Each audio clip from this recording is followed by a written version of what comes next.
की त्यांनी एकूण त्यांची साहित्यातली कारकीर्द, त्यांनी त्यांचं साहित्यातलं योगदान बाळांनो सांगायला की गोष्टीचा असा आनंद वाटतोय. जाधव सरांनी सांगितलं की त्यांच्या गोधडी नावाची 8वीला कविता आहे. नुसती 8वीच्या वर्गात कविता नाही तर त्यांची विद्यापीठात साहित्य लागलेलं आहे. ते तुम्ही जेव्हा 12वी 15वी जेव्हा शिकायला जाताना तर तिथं पण सरांचं साहित्य तुम्हाला अभ्यासाला भेटेल. आणि आनंदाची अजून एक गोष्ट अशी की ती फक्त महाराष्ट्रातल्या विद्यापीठातच सरांचं साहित्य नाही तर महाराष्ट्राबाहेरही कर्नाटक विद्यापीठातही सरांचं साहित्य तिथं आहे. आणि जाधव सरांनी एकूण त्यांच्या साहित्याची कारकीर्द सगळं सांगितले, पण पुरस्कारांच्या बाबतीत फारसं कोणी बोलले नाही. महाराष्ट्रात आणि महाराष्ट्राबाहेरच्या बहुतेक सगळ्या मान्यवर साहित्य संस्थेनं त्यांना पुरस्काराने सन्मानित करण्यात आले. आणि अजून एक त्यातली त्यात आनंदाची गोष्ट की सरांच्या बालकविता संग्रहांचा आता उल्लेख करण्यात आला. माझे गाणे आनंदाचे, जाणीवेची फुले, आई मी पुस्तक होईल, खारुताईचं जंगल आणि इतर गोष्टी. गेले 2 वर्ष बाल साहित्य अकादमीच्या म्हणजे सर्वोच्च पुरस्कार आहे तो साहित्यातला, त्यात अंतिम यादीत सरांचं साहित्य. ही आपल्यासाठी खूप मोठी आणि अभिमानाची गोष्ट आहे. कदाचित उद्याचे साहित्य अकादमी पुरस्कार विजेते आज आपल्यात बसलेले आहेत. त्याच्यासाठी सगळे एकदा जोरदार टाळ्या वाजवून त्यांचं स्वागत करू.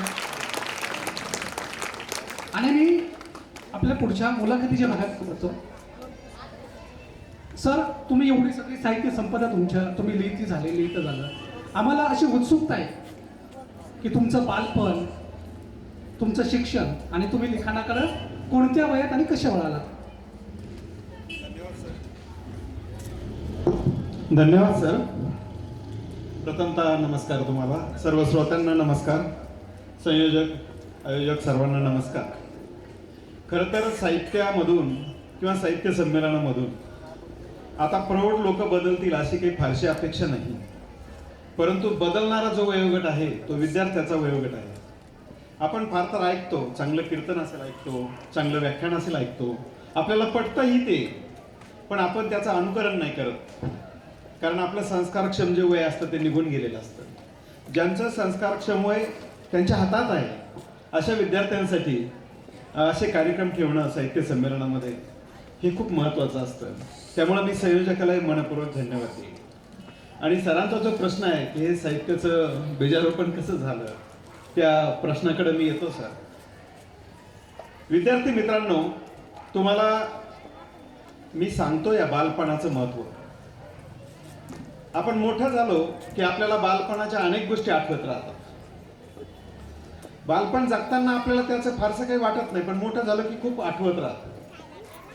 आणि आपलं शिरूर का सर असेल काय, किंवा माझं सोनोशी गाव असेल, सरांचं मुंगसवाडे गाव असेल, किंवा आपल्या अवतीभोवतीचं कोणतंही खेडेगाव आणि शिरूर गाव, यामध्ये फारसा काही फरक नाही.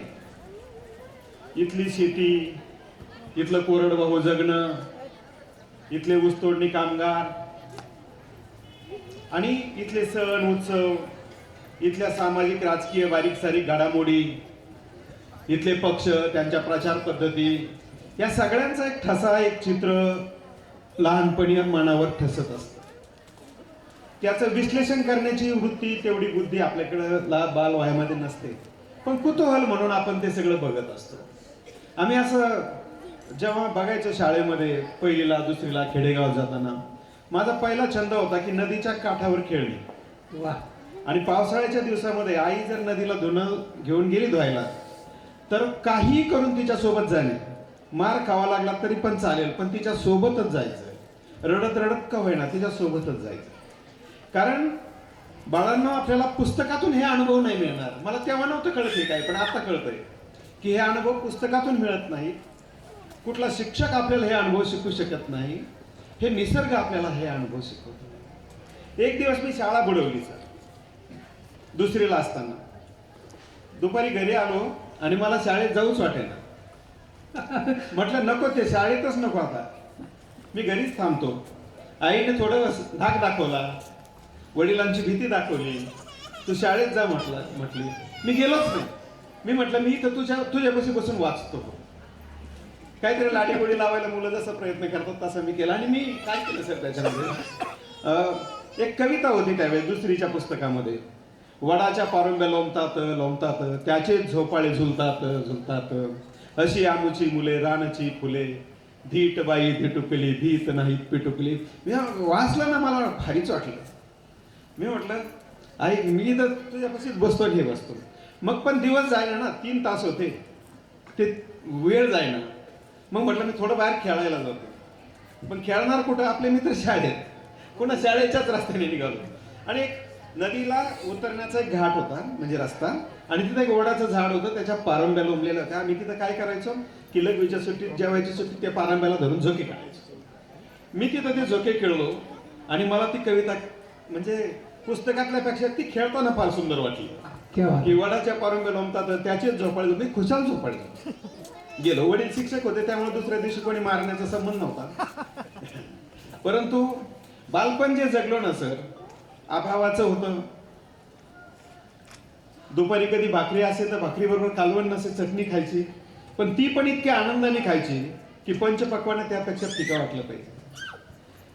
ही गरीब आपण आहोत किंवा आपली परिस्थिती कमी आहे अशी जाणीवच मनात त्या बालपणात नव्हती तुमच्या आमच्या सगळ्यांच्या. आपण जसं जगत होतो ना, नैसर्गिक जगत होतो.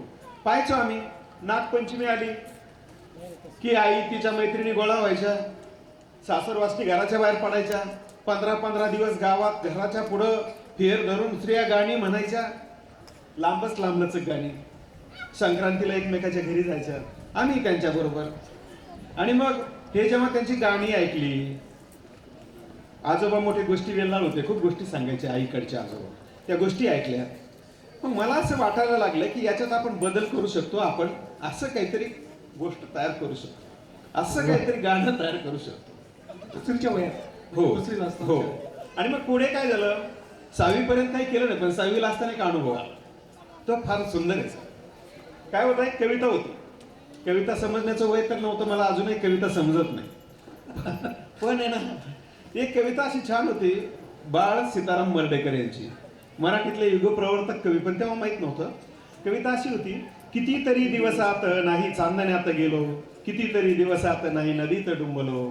आणि फार छान होतं. आणि शेवट असा होता की आता मी शहरात आहे, इथं तोत्र्या नळाचं पाणी येतं, सिरीधार मुखी रुचा, असं काहीतरी गातो. असं मी काय केलं, त्या कवितेत मग बदल केला मित्रांच्या मदतीनं. कितीतरी दिवसात नाही चांदण्यात गेलो, तर मी काय लिहिलं, कितीतरी दिवसात नाही एका शेताचं नाव लिहिलं, तिथं नाही गेलो.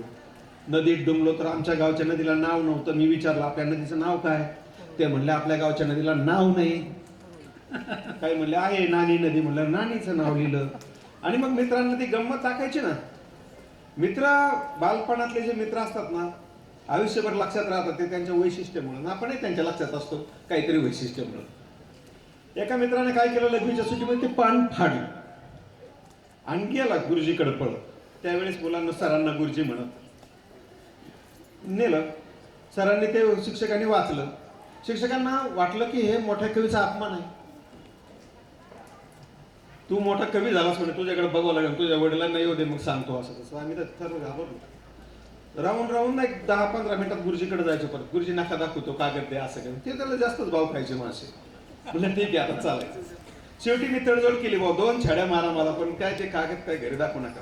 कारण घरचे तेव्हा असे चांगले होते ना सगळ्यांच्याच, की शिक्षकाने काही सांगितलं म्हटलं की खरंच समजणार आणि त्या मुलाला शिक्षाच करणार घरी.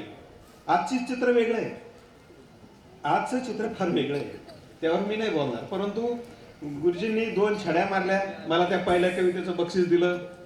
ती कविता दिली, म्हणजे पहिली कविता लिहिली म्हणजे छड्याचं बक्षीस मिळालं. 2 छड्याचं बक्षीस मिळालं. ते सर्वोच्च बक्षीस आहे तुमच्यासाठी मोठं, हो, सर्वोच्च त्यातून बक्षीस उद्याचं आहे. साहित्यिक मोठे.